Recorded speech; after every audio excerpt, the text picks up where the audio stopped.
কল্পনা করুন তো, রাস্তায় আপনি হাঁটছেন আর হঠাৎ দেখলেন হুবহু আপনার মতো দেখতে কেউ একজন আপনার সাথে কথা বলছে, আর সবাই তাকে আপনি ভেবে ভুল করছে। আজ আমরা এমন এক হাস্যরস ঘটনার গল্প বলবো, যা শেক্সপিয়রের কালজয়ী নাটক দ্য কমেডি অব এরর্সে ঘটেছিল। যমজ ভাইদের এই অদলবদল আর বিভ্রান্তির গোলকধাঁধায় আপনাদের সবাইকে স্বাগতম। The comedy of errors, Shakespeare. বহুকাল ধরেই ঝগড়াঝাটি লেগে আছে দুটি পাশাপাশি রাজ্য, সিরাকিউস আর এফিসাসের মধ্যে। তদুপরি তাদের মনোমালিন্য আরও চরমে পৌঁছেছে সাম্প্রতিক চালু করা একটা আইন নিয়ে। একটা নতুন আইন চালু করেছেন এফিসাসের ডিউক, যা হলো সিরাকিউজের কোনো নাগরিক এফিসাসে ঢুকে পড়লে তার সব টাকা কড়ি কেড়ে নিয়ে প্রাণদণ্ড দেওয়া হবে তাকে। তবে সেই প্রাণদণ্ডে দণ্ডিত ব্যক্তির পক্ষে এফিসাসের কোনো নাগরিক যদি 1000 মার্ক জরিমানা দেয়, তাহলে মকুব করে দেওয়া হবে সেই ব্যক্তির প্রাণদণ্ড।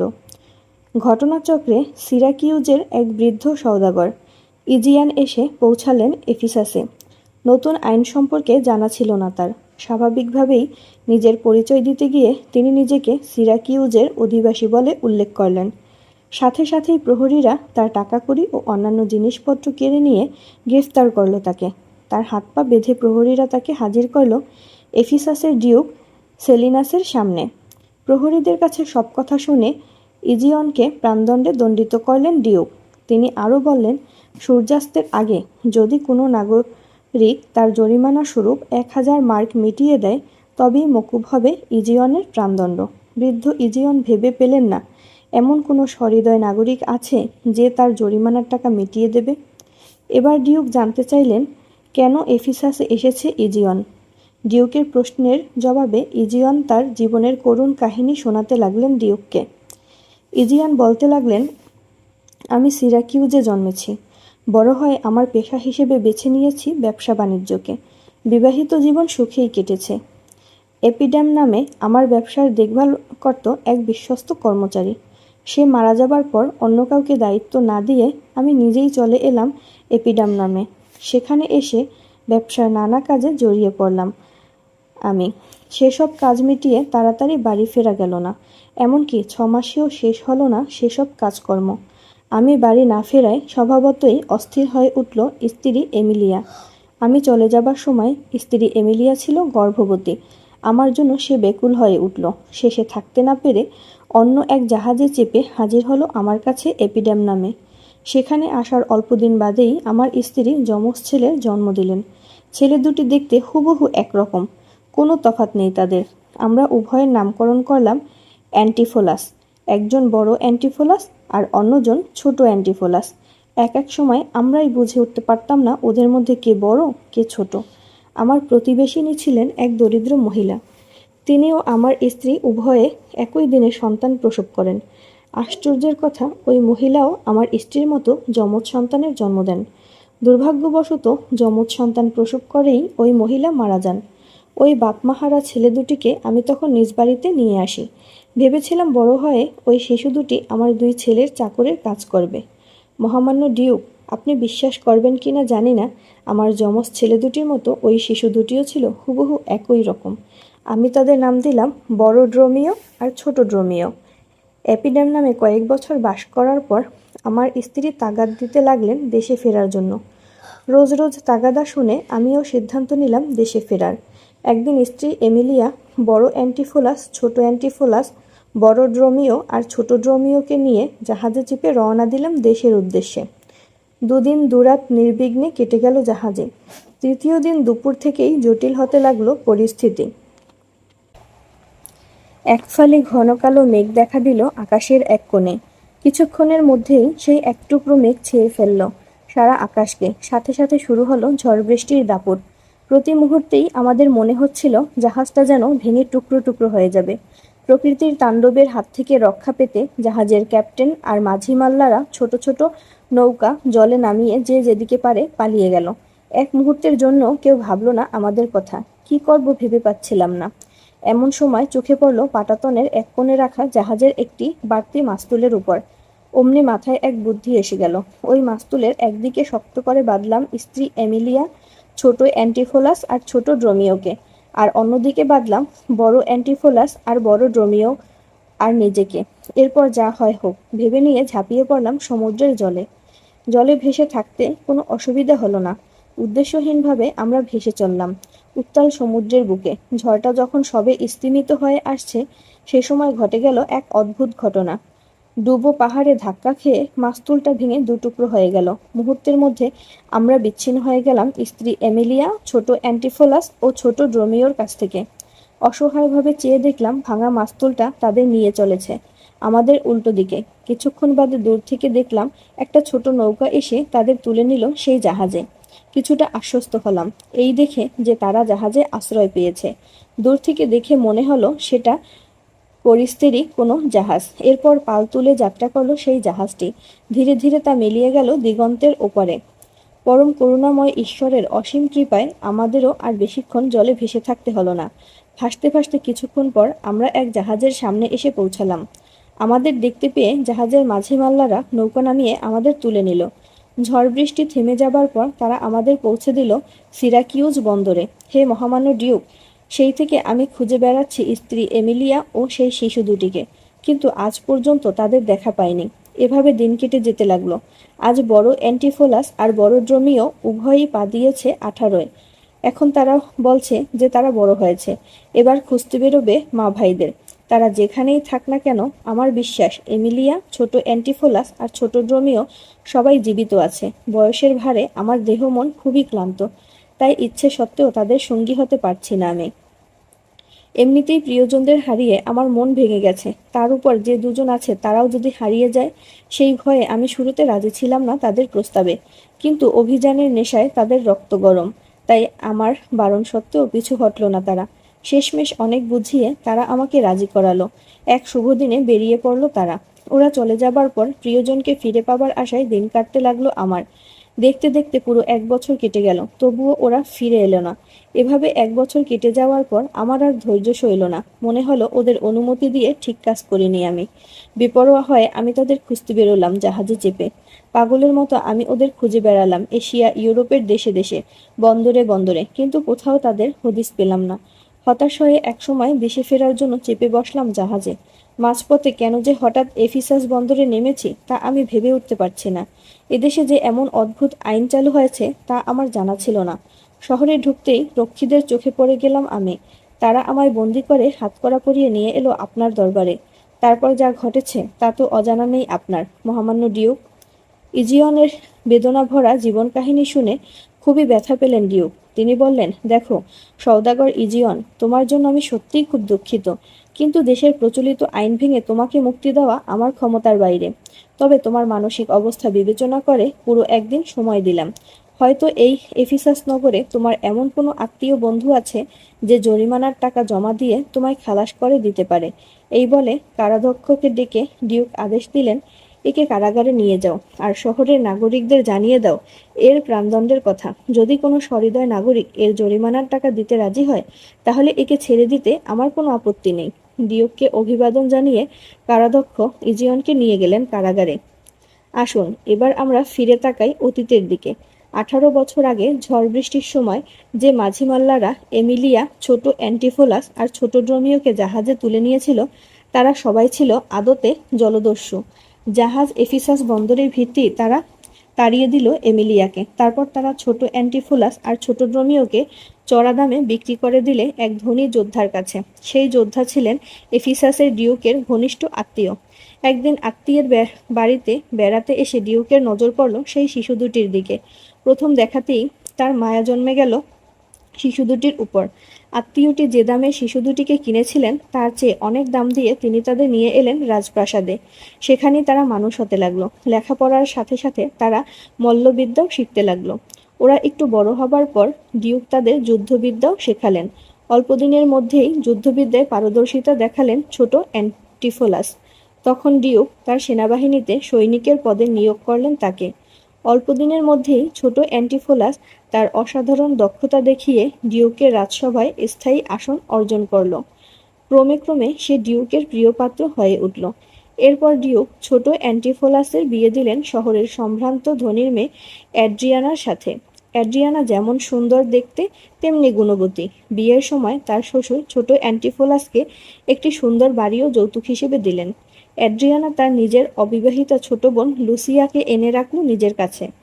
কাজের দরুন ছোট অ্যান্টিফোলাস যখন বাইরে থাকে সেই সময়টা বড় বোন অ্যাড্রিয়ানাকে সঙ্গ দেয় লুসিয়া, সাহায্য করে ঘরদোর গোছাতে।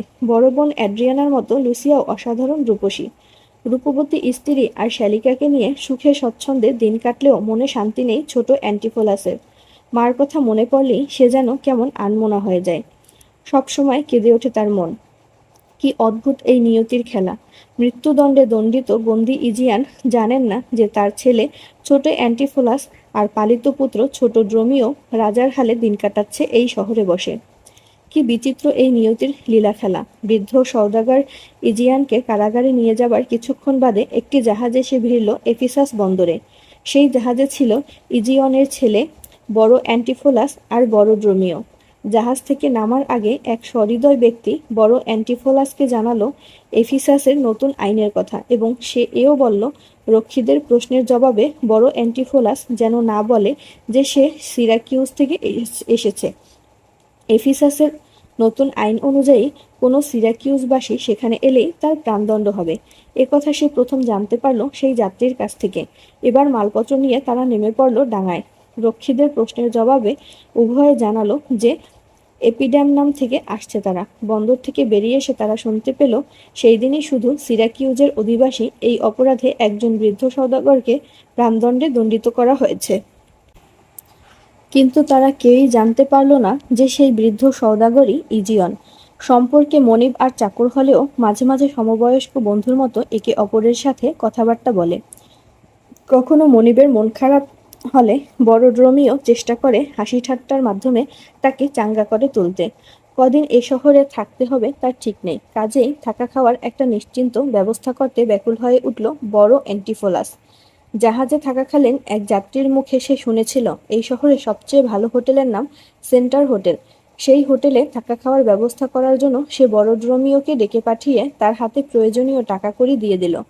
হোটেলে থাকা খাওয়ার ব্যবস্থা করার জন্য বড় ড্রোমিও বেরিয়ে যেতেই মা ভাইয়ের খোঁজে আশেপাশের কয়েকটা রাস্তায় ঘুরে বেড়ালো বড় অ্যান্টিফোলাস। কিন্তু তাদের কোনো হদিস না পেয়ে মন খারাপ হয়ে গেল তার। সে ভাবতে লাগলো দেশে ফিরে গিয়ে বাবাকে কি জবাব দেবে। ঠিক সে সময় সে দেখতে পেল ড্রোমিওকে। অবাক হয়ে বড় অ্যান্টিফোলাস বলল, কি রে, এত তাড়াতাড়ি ফিরে এলি?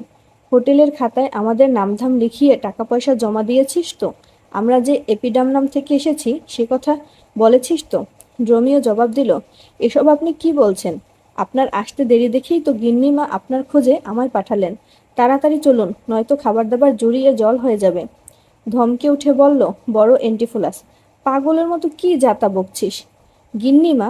সে আবার কে? এই, কি তোর ঠাট্টা করার সময়? বাহ, বেশ বলেছেন তো, বলল ড্রোমিও।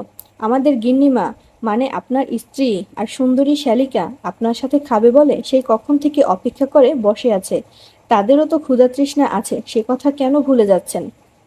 ধমকে উঠে বলল বড় অ্যান্টিফোলাস, এখানে এসে তোর খুব বার বেড়েছে, তাই না? আরে আমি বিয়ে করলাম কবে যে আমার বউ আর শ্যালিকা অপেক্ষা করে বসে থাকবে? আর দেখ, দুপুর হতে চলল, এখন এসব রসিকতা আর ভালো লাগছে না। এখন বল, হোটেলে ঘর ভাড়া নিয়েছিস তো? ঘরে আলো হাওয়া ঢোকে তো? টাকা পয়সা জমা দিয়েছিস? উভয়ের চড়া গলার কথাবার্তা শুনে কিছু কৌতূহলী মানুষের ভিড় জমে উঠল তাদের চারপাশে। তাদের দিকে এক পলক তাকিয়ে আপন মনে বলে উঠল, ড্রোমিও, এই আবার কি ফ্যাসাদে পড়া গেল? মনিবের কি মাথা খারাপ হয়ে গেল? সে মনিবের দুহাত ধরে বলল, বিশ্বাস করুন, আমি আপনার সাথে ঠাট্টা তামাশা করছি না। মনে হচ্ছে আপনিই বরং আমার সাথে ঠাট্টা তামাশা করছেন। সে যাই হোক, আপনি খাওয়া দাওয়ার পাটটা আগে মিটিয়ে ফেলুন, নইলে বাড়ির কারো খাওয়া হবে না। এ কথাটা কেন আপনি বুঝতে পারছেন না? দোহাই আপনার, এবার বাড়ি চলুন। গিন্নিমা আপনার জন্য। আবার বলছিস গিন্নিমা? হতভাগা, আমার সাথে ইয়ার্কি হচ্ছে? বলেই সবার সামনে ড্রোমিওকে বেশ কয়েক ঘা লাগিয়ে দিল বড় অ্যান্টিফোলাস। মার খেয়ে একটি কথাও না বলে চোখ মুছতে মুছতে ড্রোমিও ফিরে গেল গিন্নিমার কাছে। কেঁদে কেঁদে গিন্নিমাকে শোনালো ড্রোমিও কিভাবে সবার সামনে রাস্তার মাঝে সে মার খেয়েছে মনিবের হাতে। সব শুনে বেজায় রেগে গেল অ্যাড্রিয়ানা। সে ধরে নিল তার স্বামী অন্য কোনো মেয়ের প্রেমে পড়েছে। চাকরকে সান্ত্বনা দিয়ে বলল, অ্যাড্রিয়ানা, মনিবের হাতে মার খাবার জন্য তুই দুঃখ করিস না ড্রোমিও, আমি কথা দিচ্ছি উনি ফিরে এলেই এর একটা হ্যাস্তন্যাস্ত করে তবে ছাড়ব। পাশ থেকে অ্যাড্রিয়ানার ছোট বোন লুসিয়ানা বলে উঠল, দেখতে পাচ্ছি শুধু তোর বর নয়, তোরও মাথা খারাপ হয়েছে। আচ্ছা, তোর বর যদি সত্যি অন্য কারো প্রেমে পড়ে থাকেন, তাহলে কি তিনি সে কথা স্বীকার করবেন? দেখ, ওভাবে কাজ হবে না। এবার আমি যা বলি তা মন দিয়ে শোন। চল, ওদের হাতে নাতে ধরতে আমরা এখনই বেরিয়ে পড়ি, ঘাড় ধরে নিয়ে আসি তোর বরকে। যদি দেখি সে কোনো সর্বনাশীর সাথে ফষ্টি নষ্টি করছে, তাহলে সবার সামনে তার চুলের মুঠি ধরে বেশ কয়েক ঘা লাগিয়ে দিবি, যাতে অন্যের সাথে প্রেম করার শখ চিরদিনের মতো মিটে যায়। অ্যাড্রিয়ানার মনে ধরল ছোট বোনের কথা। সে তখনই তার সাথে বেরিয়ে গেল স্বামীর খোঁজে। সবার সামনে ড্রোমিওকে মারধর করার জন্য মনটা বেশ খারাপ লাগছে অ্যান্টিফোলাসের। সে সোজা চলে এলো সেন্ট্রাল হোটেলে, দেখলো তার অপেক্ষায় দাঁড়িয়ে আছে ড্রোমিও। সে বলল মনিবের কথা মতো ঘর ভাড়ার টাকা সে আগাম জমা দিয়েছে। এই তো আমার কথা মতো কাজ করেছিস, বলল অ্যান্টিফোলাস। তাহলে কিছুক্ষণ আগে কেন বলছিলি গিন্নিমা অপেক্ষা করছে, তাড়াতাড়ি বাড়ি না গেলে খাবার ঠান্ডা হয়ে যাবে? এইসব আজেবাজে কথা। ড্রোমিও আশ্চর্য হয়ে গেল এসব কথা শুনে। এ ধরনের আজেবাজে কথা সে মোটেও বলেনি। টাকা জমা দেবার পর হোটেল থেকে সে একদম বাইরে বের হয়নি। ঠিক সে সময় লুসিয়ানাকে সাথে নিয়ে অ্যাড্রিয়ানাও এসে হাজির সেখানে। রাস্তার লোকজনকে জিজ্ঞেস করে সে জেনেছে চাকরকে মারধর করার খানিক বাদেই তার স্বামী সোজা এই হোটেলে এসে ঢুকেছে। সবাইকে শুনিয়ে অ্যাড্রিয়ানা জোর গলায় বলল তার স্বামীকে, কি করেছো তুমি? কেন রাস্তার মাঝে সবার সামনে ড্রোমিওকে মারধর করছো? তাকে নাকি বলছো তোমার বিয়েই হয়নি, আর হোটেলে থাকবে বলে টাকা জমা দিয়েছো? আমায় ছুঁয়ে বলো তো এসব সত্যি কিনা? আমি এমন কি দোষ করেছি যার জন্য তুমি আমায় ত্যাগ করে বাড়ি ছেড়ে চলে যেতে চাইছো? বলতে বলতে অ্যাড্রিয়ানার দু চোখ জলে ভরে গেল। অ্যাড্রিয়ানার অভিযোগ শুনে বেশ ঘাবড়ে গেল অ্যান্টিফোলাস। সে ভেবে পেল না কিভাবে এই অস্বস্তিকর পরিস্থিতি থেকে মুক্তি পাবে। সে ঠান্ডা মাথায় অ্যাড্রিয়ানাকে বোঝাতে চাইল যে সে তার স্বামী নয়, একজন পর্যটক মাত্র। একটা বিশেষ প্রয়োজনে সে এসেছে এফিসাসে, তার এখনো বিয়েই হয়নি। নিজের কপাল চাপড়ে আক্ষেপের সুরে বলল অ্যাড্রিয়ানা, এই সেদিনও বিয়ের পর তুমি আমায় কত ভালোবাসতে, আদর সোহাগ করতে। এগুলো তো সামান্য কদিন আগের ঘটনা, আর এখন তুমি বলছো কিনা তোমার বিয়েই হয়নি। নিশ্চয়ই কোনো মেয়েছেলের নজর পড়েছে তোমার উপর, তাই আজই নাচেনার ভান করছো। পুরুষগুলোর স্বভাবই এমন, কখন কাকে মনে ধরে তার ঠিক নেই। এরপর ছোট বোনের দিকে তাকিয়ে অ্যাড্রিয়ানা বলল, আমার অবস্থাটা একবার ভেবে দেখ লুসি, যে মেয়ে মানুষ স্বামীর ভালোবাসা পায় না তার মতো অভাগী আর কেউ নেই। বলতে বলতে কান্নায় ভেঙে পড়ল অ্যাড্রিয়ানা। এবার সত্যিই মুশকিলে পড়ে গেল অ্যান্টিফোলাস। সে অ্যাড্রিয়ানাকে যতই বলে যে সে ভুল করছে, ততই কান্না বেড়ে যায় অ্যাড্রিয়ানার। এবার চাপা স্বরে অ্যান্টিফোলাসকে ধমকে বলে উঠল লুসিয়ানা, আচ্ছা আপনি কি ধরনের লোক বলুন তো?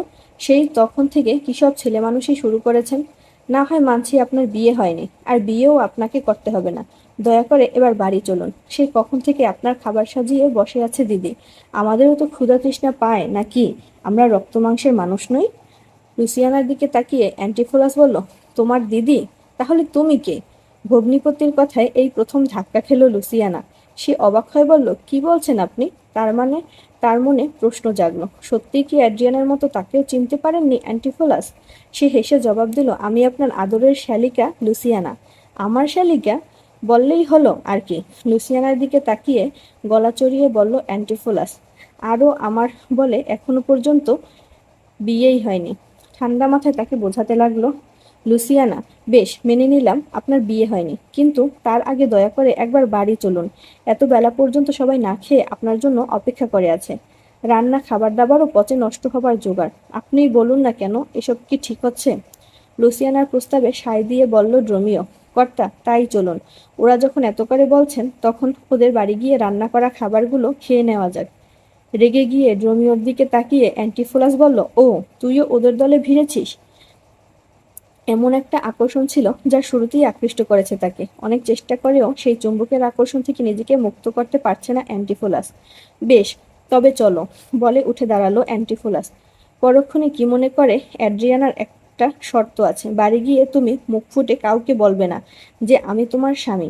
ওসব আধখলাপনা আমার মোটেই পছন্দ না, তা কিন্তু আগেই বলে দিচ্ছি। তাহলে কি করতে হবে জানতে চাইল লুসিয়ানা। তুমি চুপ করো, তোমার সাথে কথা বলছি না, বলে এক ধমকে তাকে থামিয়ে দিল অ্যান্টিফোলাস। তারপর অ্যাড্রিয়ানার দিকে ফিরে বলল, সবার সামনে তুমি এমন ভাব দেখাবে যেন আমি তোমার কেউ নই, কোনো সম্পর্ক নেই তোমার সাথে। কানে কানে লুসিয়ানাকে বলল অ্যাড্রিয়ানা, বুঝলি, এই ভয়টাই আমি করেছিলাম। এ নিশ্চয়ই সেই সর্বনাশীর কাজ। ও চাইছে আমার কাছ থেকে স্বামীকে ছিনিয়ে নিতে। আহ দিদি, এখন মাথা গরম করিস না, বলে অ্যান্টিফোলাসের দিকে তাকিয়ে হেসে বলল, শুধু এটুকুই আপনার শর্ত? ঠিক আছে, আমরা মেনে নিলাম আপনার শর্ত। এবার দয়া করে আমাদের সাথে বাড়ি চলুন। আহ দিদি, এখন মাথা গরম করিস না, বলে অ্যান্টিফোলাসের দিকে তাকিয়ে হেসে বলল, শুধু এটুকুই আপনার শর্ত? ঠিক আছে, আমরা মেনে নিলাম আপনার শর্ত। এবার দয়া করে আমাদের সাথে বাড়ি চলুন। যতটুকু রাগ তার মাথায় জন্মেছিল, বড় বা সিরাকিউজের অ্যান্টিফোলাস দেখল কখন তা যেন আপনা থেকেই উধাও হয়ে গেছে। তার পরিবর্তে স্বপ্নের একটা ঘোর তাকে আচ্ছন্ন করে রেখেছে। কিন্তু সেসব ভাবার সময় এখন নেই। বাধ্য হয়ে সে ড্রোমিওকে সাথে নিয়ে এগিয়ে চলল অ্যাড্রিয়ানা ও লুসিয়ানার পিছু পিছু। এই ড্রোমিও অবশ্য তারই মতো বড় বা সিরাকিউজের ড্রোমিও। বাড়িতে এসে পাহারা দেবার দায়িত্ব দিয়ে বড় রোমিওকে একতলার সদর দরজার সামনে দাঁড় করিয়ে দিল অ্যাড্রিয়ানা। তাকে নির্দেশ দিল সে যেন কাউকে ভেতরে ঢুকতে না দেয়। আর কেউ অ্যান্টিফোলাসের সাথে দেখা করতে চাইলে যেন বলে উনি এখন খাচ্ছেন, তাই তার সাথে দেখা হবে না। এরপর অ্যান্টিফোলাস আর লুসিয়ানাকে নিয়ে খাওয়া দাওয়া সারতে সিঁড়ি দিয়ে উপরে উঠল অ্যাড্রিয়ানা। সবার আগে রোমিওকে ডেকে অ্যাড্রিয়ানা বলল, দেখ রোমিও, আমরা এখন খেতে যাচ্ছি। দেখবি বাইরের লোক যেন ঘরে না ঢোকে, তাহলে কিন্তু তোর মাথা ফাটিয়ে দেব, এ কথা যেন মনে থাকে। খেতে বসে ইচ্ছে করেই অ্যান্টিফোলাসের শর্ত ভাঙল অ্যাড্রিয়ানা। সবার সামনে বারবার স্বামী বলে ডেকে সেটাকে অস্থির করে তুলল। ওদিকে তার মতো একই ভুল করে বসল অ্যাড্রিয়ানার পরিচারিকা নেল। কাজের মাঝে সময় পেলে এতদিন সে ছোট ড্রোমিওর সাথে ফষ্টি নষ্টি করত।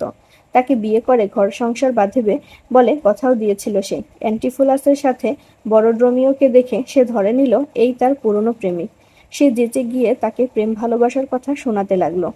নীলের ভাবসাব দেখে তার মনিবের মতো ড্রোমিও বেশ ঘাবড়ে গেল। বড় ড্রোমিও ধরে নিল মনিবের মতো সেও এক স্বপ্নের ঘোরের মাঝে রয়েছে। ততক্ষণে খাওয়া শেষ হয়েছে অ্যাড্রিয়ানা আর অ্যান্টিফোলাসের। খাবার ফাঁকে লুসিয়ানার সাথে বেশ জমিয়ে গল্প করেছে অ্যান্টিফোলাস। লুসিয়ানাকে তার খুব পছন্দ হয়েছে, তাকে নিয়ে রঙিন স্বপ্নের জাল বুনতে শুরু করেছে। কিন্তু লুসিয়ানার সাথে এই মেলামেশা মোটেও পছন্দ নয় অ্যাড্রিয়ানার। লুসিয়ানা যে আদতে এফিসাসবাসী, তার ছোট ভাই ছোট অ্যান্টিফোলাসের শালিকা, সে কথা কিন্তু জানে না অ্যান্টিফোলাস বা অ্যাড্রিয়ানা। কিছুক্ষণ বাদে ছোট ড্রোমিওকে সাথে নিয়ে বাড়ি ফিরে এলো ছোট অ্যান্টিফোলাস। তার ভীষণ অবাক লাগছে ছোট ড্রোমিওর কথা শুনে। ছোট ড্রোমিওর মূল বক্তব্য হলো কিছুক্ষণ আগে সে তাকে তাড়াতাড়ি বাড়ি ফিরে আসার কথা বলেছে। সাথে এও বলেছে যে তার স্ত্রী ও শ্যালিকা খাবার নিয়ে তার জন্য অপেক্ষা করে আছে। সে কথা শুনে অ্যান্টিফোলাস নাকি তাকে রাস্তার মাঝে বেধড়ক মারতে শুরু করে দেয়। আর মারতে মারতে, আমি তো বিয়েই করিনি, বউ আর শ্যালিকা আবার কোথা থেকে এলো, এ জাতীয় কথাও বলেছে তাকে। ড্রোমিওর মুখে এসব অভিযোগ শুনে রেগে উঠে বলেছিল ছোট অ্যান্টিফোলাস, এই হতভাগা, আমি তোকে এসব কথা বলেছি? তুই আরো বলেছিস আমি তোকে মেরেছি, বলেছি আমার স্ত্রী নেই, আমি হোটেলে থাকবো, খাবো। আমি আবারও বলছি এত সব কথা তোকে বলিনি, আর মারধরও করিনি। তারপরেও যদি বলিস আমি এসব করেছি, তাহলে বলবো বেশ করেছি। তোর মতো বদমাশকে মেরে ফেলাই উচিত। ছোট ড্রোমিওকে বেশ করে ধমকিয়ে বাড়ি ফিরে গেল ছোট অ্যান্টিফোলাস। গিয়ে দেখলো ভেতর থেকে বন্ধ রয়েছে বাড়ির সদর দরজা। সে বারবার দরজায় ধাক্কা দিল, চেঁচিয়ে ডাকতে লাগলো স্ত্রী আর শ্যালিকাকে। এরপর জোরে কড়া নাড়ল, কিন্তু ভেতর থেকে কেউ দরজা খুলে দিল না।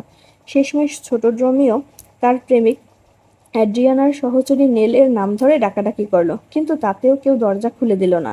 এসব কাণ্ডকারখানা দেখে বড় অ্যান্টিফোলাস আর বড় ড্রোমিওর মনে এতটুকুও সন্দেহ রইল না যে তার এক আজব দেশে এসে পৌঁছেছে। তারা উভয়ই হাঁপিয়ে উঠেছে এবারের পরিবেশ ও তার অধিবাসীদের হাবভাব দেখে। সুযোগ পেতেই তারা অ্যাড্রিয়ানা আর লুসিয়ানার চোখে ধুলো দিয়ে পালিয়ে গেল বাড়ি থেকে। ওদিকে আবার চেঁচামেচি করেও বাড়ির দরজা খোলাতে না পেরে রেগে বোম হয়ে আছে ছোট অ্যান্টিফোলাস। খাওয়া দাওয়া ছাড়তে সে তখনই চলে গেল তার এক বন্ধুর বাড়িতে। পথে তার সাথে দেখা হলো শ্যাকরান অ্যাঞ্জেলার সাথে। এর আগে অ্যাড্রিয়ানার জন্য বহু গয়না তৈরি করেছে অ্যাঞ্জেলো। এই কদিন আগেও অ্যাড্রিয়ানার জন্য হিরে জহরত বসানো একটা সোনার তৈরির গহনা দিয়েছে অ্যান্টিফোলাস। দেখা হতেই অ্যাঞ্জেলো জানালো যে হারখানা তৈরি হয়ে গেছে। এমনিতেই অ্যাড্রিয়ানার উপর বেজায় রেগেছিলেন অ্যান্টিফোলাস। তিনি স্থির করলেন হারখানা অ্যাড্রিয়ানাকে না দিয়ে বরং তার বন্ধুকে উপহার দেবেন। তিনি শেখরাকে বললেন সে যেন হারখানা বন্ধুর বাড়িতে দিয়ে আসে। তার কথা শুনে শেখরা তখনই ছুটল নিজের বাড়ির দিকে। বাড়ি থেকে হার নিয়ে এসে কিছু দূর যাবার পর অ্যাঞ্জেলোর সাথে দেখা হয়ে গেল বড় অ্যান্টিফোলাসের। সে একরকম জোর করে হারটা বড় অ্যান্টিফোলাসের হাতে গুজে দিয়ে বলল, এই রইল আপনার হার, আপনি যেমন বলেছেন তেমনই করেছি, আশা করি এটা আপনার পছন্দ হবে। অ্যাঞ্জেলোর দিকে তাকিয়ে বললেন বড় অ্যান্টিফোলাস, এ কি, হারটা আমায় দিচ্ছেন কেন? মনে হয় আপনি ভুল করছেন, আমি তো আপনাকে চিনিই না। এসব কি বলছেন আপনি? বলল অ্যাঞ্জেলো। আরে মশাই, আপনার সাথে কি আজকের সম্পর্ক নাকি? আপনি ভাবছেন দামের কথা? সে আপনি পরে দিয়ে দেবেন, আমি আপনার বাড়ি গিয়ে নিয়ে আসব, বলে অন্যদিকে চলে গেল অ্যাঞ্জেলো। এত তাড়াতাড়ি ঘটনাটা ঘটে গেল যে অ্যাঞ্জেলোকে কিছু বলা বা বাধা দেবার সময় পেলেন না বড় অ্যান্টিফোলাস। হারটা হাতের মুঠোয় নিয়ে সে মনে মনে বলল, এদের সত্যিই একটা আজব দেশ, তাতে কোনো সন্দেহ নেই। এখানকার বড় ঘরের বৌঝিরা অচেনা পুরুষকে বাড়ি নিয়ে গিয়ে পাশে বসিয়ে খাওয়ায়, স্বামী স্বামী বলে আদর সোহাগ করে। আর এখানকার স্বর্ণকাররাও তেমনই, অচেনা বিদেশির হাতে দামি জড়ো আর হাড় গুজে দিয়ে দাম না নিয়ে চলে যায়। আজব দেশের সব আজব ঘটনা। বড় ড্রমিও নিজেও ভাবছিল সেই একই কথা। কিছুক্ষণ আগে যে বাড়ির বউ তার মনিবকে খাওয়াতে নিয়ে গেল, সে বাড়ির কাজের মেয়ে নেল তার সাথে এমন ব্যবহার করলো যে মনে হলো পরস্পর পরস্পরকে কত ভালোবাসে। সে নিজ মুখেই ড্রোমিওকে বলল যে সে তাকে বিয়ে করতে রাজি আছে। বড় অ্যান্টিফোলাস বলল, আর নয় ড্রোমিও, ঢের হয়েছে, নতুন কিছু ঘটার আগেই চল এখান থেকে পালিয়ে যাই। তুই এখনই জাহাজ ঘাটায় চলে যা, সবচেয়ে আগে যে জাহাজটা ছাড়বে তা যেদিকেই যাক না কেন সেটাতে আমাদের যাবার ব্যবস্থা করে আয়। তুই ফিরে এলে হোটেল থেকে আমাদের মালপত্র টাকা কড়ি সব তুলে নিয়ে জাহাজে চাপতে হবে। বেশি দিন এদেশে থাকলে হয়তো আমাদের জেলেই যেতে হবে, তার চেয়ে চল প্রাণ নিয়ে পালাই। বাড়ি ফিরে অ্যাঞ্জেলো দেখলো তার কাছ থেকে পাওনা টাকা আদায়ের আশায় অপেক্ষা করে আছে এক পাওনাদার। কিছুক্ষণ আগে অ্যান্টিফোলাসকে যে হারখানা সে দিয়েছে তার দাম নেওয়া হয়নি। সে স্থির করলো ওই টাকাটা আদায় করে পাওনা মিটিয়ে দেবে। পাওনাদারকে অপেক্ষা করতে বলে সে চলে গেল অ্যান্টিফোলাসের বাড়ির দিকে। বাড়ি থেকে বেরিয়ে কিছু দূর যাবার পর রাস্তাতেই অ্যাঞ্জেলোর সাথে দেখা হয়ে গেল ছোট অ্যান্টিফোলাসের। সে তখন বন্ধুর বাড়ি থেকে খাওয়া দাওয়া করে ফিরছিল। ছোট অ্যান্টিফোলাসকে দেখেই অ্যাঞ্জেলো বলল, এই যে মশাই, আপনার কাছে যাচ্ছিলাম। আমার কাছে কেন? ব্যাপারটা আঁচ করতে না পেরে বলল অ্যান্টিফোলাস। অ্যাঞ্জেলো বলল, বাড়ি ফিরে দেখি এক পাওনাদার বসে আছে, সে আবার পাওনা টাকা না নিয়ে এক পাও নড়বে না। বলছি কি, যে হারটা আপনি আমায় বানাতে দিয়েছিলেন, অনুগ্রহ করে যদি তার দামটা দিয়ে দেন তাহলে পাওনাটা মিটিয়ে দিতে পারি। নিশ্চয়ই পাবে, বলল অ্যান্টিফোলাস। আগে তো হারটা আমায় দেবে, তবে তো দাম দেব। জিনিসটা না দিয়েই তুমি তার দাম চাইছো? কি করে ভাবলে জিনিসটা না পেয়ে আমি তার দাম দেব? সে কি কথা? অবাক হয়ে দু চোখ কপালে তুলে বলল অ্যাঞ্জেলো, এই তো কিছুক্ষণ আগে রাস্তার মাঝে হারটা তুলে দিলাম আপনার হাতে। রেগে গিয়ে দু চোখ কপালে তুলে বলল ছোট অ্যান্টিফোলাস, কি বললে? হারটা আমার হাতে দিয়েছো? আর তাও আবার রাস্তার মাঝখানে? আমি তোমায় বলেছি হারটা নিয়ে বন্ধুর বাড়িতে যেতে, কিন্তু তুমি সেখানে যাওনি। তারপর তোমার সাথে এই দেখা। তুমি মিথ্যে কথা বলছো অ্যাঞ্জেলো, হারটা তুমি মোটেও দাওনি, না দিয়েই দাম চাইছো। এবার রেগে গেল অ্যাঞ্জেলো। ছোট অ্যান্টিফোলাসকে ধমকে উঠে বলল, কি বললেন? আমি মিছে কথা বলছি? আপনার মতো একজন ধনী লোক যে মিছে কথা বলে এভাবে গয়নাটা হাতিয়ে নেবেন তা আমার জানা ছিল না। জানলে কাজের আগেই পুরো দামটা আগাম নিয়ে নিতাম।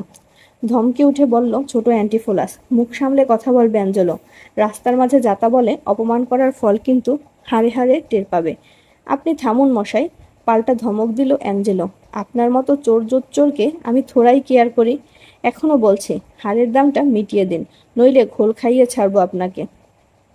এদের ঝগড়াঝাটির মাঝেই এসে পড়ল আদালতের পেয়াদা। তাকে দেখেই ছোট অ্যান্টিফোলাসকে ইশারায় দেখিয়ে অ্যাঞ্জেলো বলল, এর ফরমায়েশ মতো আমি একটা হার তৈরি করে কিছুক্ষণ আগেই এর হাতে দিয়েছি, কিন্তু ও তার দাম দিতে চাইছে না। তুমি ওকে গ্রেপ্তার করে ডিউকের আদালতে নিয়ে যাও, খানিক বাদে আমিও যাচ্ছি সেখানে। সে সময় অভিযোগকারীর কাছ থেকে নির্দিষ্ট সরকারি দক্ষিণা নিয়ে যে কোনো লোককে গ্রেপ্তার করতে পারত আদালতের পেয়াদা। অ্যাঞ্জেলোর কাছ থেকে যথোচিত দক্ষিণা নিয়ে সে সাথে সাথে গ্রেপ্তার করলো ছোট অ্যান্টিফোলাসকে। ছোট অ্যান্টিফোলাস দেখলো পরিস্থিতি মোটেও তার অনুকূল নয়। কাজের মানুষ হিসেবে যদিও সে ডিউকের কাছে লোক, কিন্তু আসামি হিসেবে আদালতে হাজির হলে ডিউকের সাথে তার সে সম্পর্ক থাকবে না। তাছাড়া অ্যাঞ্জেলোর অভিযোগ প্রমাণিত হলে তার মান সম্মান, প্রতিপত্তি, এমনকি পদস্থ সেনানির চাকরিটাও হয়তো তাকে খোয়াতে হবে। এতক্ষণ ধরে অবাক হয়ে তার মনিবের সাথে অ্যাঞ্জেলোর কথা কাটাকাটি শুনছিল ছোট ড্রোমিও। এবার অ্যান্টিফোলাস তাকে বলল সে যেন অ্যাড্রিয়ানার কাছ থেকে স্বর্ণকার অ্যাঞ্জেলোর পাওনা টাকাটা নিয়ে আসে। সাথে সাথে মনিবের বাড়িতে ছুটে গেল ছোট ড্রোমিও। গিন্নিমা অ্যাড্রিয়ানাকে সব কথা বলতেই সে তাড়াতাড়ি সিন্দুক খুলে টাকাটা বের করে দিয়ে দিল ছোট ড্রোমিওর হাতে। টাকাটা নিয়ে বেরিয়ে গেল ছোট ড্রোমিও। কিছু দূর যেতেই তার সাথে দেখা হলো বড় অ্যান্টিফোলাসের। ছোট ড্রোমিও কিছুতেই বুঝতে পারল না টাকা ছাড়া কিভাবে তার মনিব খালাস পেলেন। ভবিষ্যতে কাজে লাগতে পারে এই ভেবে সে পুরো টাকাটাই মনিবের হাতে তুলে দিয়ে বলল, এ টাকা গিন্নিমা পাঠিয়ে দিয়েছেন। বড় অ্যান্টিফোলাসের বুঝতে বাকি রইল না যে অচেনা মহিলা তাকে বাড়িতে নিয়ে গিয়ে পাশে বসিয়ে খাইয়েছেন, স্বামী বলে আদর সোহাগ করেছেন, তিনিই পাঠিয়েছেন এ টাকাটা। সে একবার ভাবল টাকাটা মহিলাকে ফিরিয়ে দেবে, কিন্তু পরক্ষণেই মনে হলো টাকাটা ফেরত দিতে গিয়ে যদি আবার কোনো ঝামেলা বেঁধে যায়। এই ভেবে টাকার থলিটা সে পকেটে পুরে নিল। এরপর ছোট ড্রোমিওকে বলল, দেখ হাতে আর বেশি সময় নেই, এই বেলা সেন্টার হোটেলে চলে যা, সেখানে থাকা খাওয়ার জন্য যে টাকাটা জমা দিয়েছিস তা তুলে নিয়ে আয়, আর মালপত্র যা রয়েছে তা নিয়ে জাহাজ ঘাটায় চলে যাবে, একটু বাদেই জাহাজ ছাড়বে। আবার সেই হোটেল, সেখান থেকে মালপত্র নিয়ে জাহাজে যেতে হবে? মনিবের কথাগুলো শুনে ছোট ড্রোমিওর বুঝতে বাকি রইল না সত্যিই তার মনিবের মাথা খারাপ হয়ে গেছে। হোটেলে যাবার নামে সে তখনই ছুটে গেল মনিব গিন্নি অ্যাড্রিয়ানার কাছে। সব কথা খুলে বলল তাকে। তার স্বামীর যে সত্যিই মাথা খারাপ হয়েছে সে কথা ছোট ড্রোমিওর মতো অ্যাড্রিয়ানা ও লুসিয়ানার বুঝতে বাকি রইল না। লুসিয়ানাকে সাথে নিয়ে অ্যাড্রিয়ানা তখনই বেরিয়ে পড়লেন স্বামীর খোঁজে।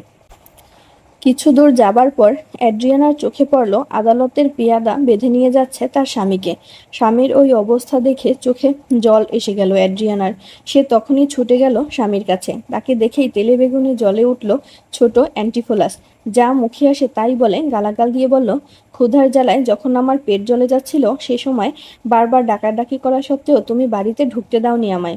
এমনকি গ্রেপ্তারের খবর পেয়েও তুমি আমায় ছাড়াতে টাকা পাঠাওনি। এসবের পরেও তুমি কি করে আমার স্ত্রী বলে নিজেকে দাবি করো? মরলেও নরকে ঠাঁই হবে না তোমার। ডিউককে বলে এবার তোমার শাস্তির ব্যবস্থা করছি। অ্যাড্রিয়ানা বুঝে উঠতে পারল না নিজের পাশে বসিয়ে খাওয়াবার পরও কেন তার স্বামী এই অভিযোগ করছেন। আর জরিমানার টাকা সে তো নিজেই কিছুক্ষণ আগে আলমারি খুলে বের করে দিয়েছে ছোট ড্রোমিওর হাতে। তাহলে তিনি কি করে এসব কথা বলছেন? স্বামীর মাথা যে ঠিক নেই সে ব্যাপারে কোনো সন্দেহ রইল না অ্যাড্রিয়ানা আর লুসিয়ানার মনে। এরপর পেয়াদার হাত থেকে ছাড়িয়ে নিয়ে স্বামীকে বাড়ি নিয়ে যাওয়া দরকার। অ্যাড্রিয়ানা পেয়াদাকে কথা দিল স্বামীকে বাড়ি পৌঁছে দিলেই সে তার জরিমানার টাকা দিয়ে দেবে। পেয়াদার কাছে সে এও শুনল কিছুক্ষণ আগে স্বর্ণকার অ্যাঞ্জেলো তার স্বামীকে একখানা হার দিয়েছে, কিন্তু তার স্বামী সে হারের দাম দিতে চাইছেন না। বলছেন স্বর্ণকার আদৌ তাকে কোনো হার দেয়নি। তারপর তারা উভয় একে অন্যকে গালাগাল দিতে শুরু করে। সে সময় সরকারি পেয়াদা সেখান দিয়ে যাচ্ছিল। অ্যাঞ্জেলো তাকে ডেকে সবকিছু জানিয়ে বলে যে সে যেন তার কাছ থেকে সরকারি দক্ষিণা নিয়ে ছোট অ্যান্টিফোলাসকে গ্রেপ্তার করে। সেই মতো অ্যাঞ্জেলোর কাছ থেকে যথাযথ দক্ষিণা নিয়ে সে গ্রেপ্তার করে ছোট অ্যান্টিফোলাসকে। ছোট অ্যান্টিফোলাসকে বাড়িতে পৌঁছে দিয়ে অ্যাড্রিয়ানার কাছ থেকে টাকা নিয়ে চলে গেল পেয়াদা। এবার চেঁচিয়ে রাস্তা থেকে লোকজন ডেকে আনলো অ্যাড্রিয়ানা।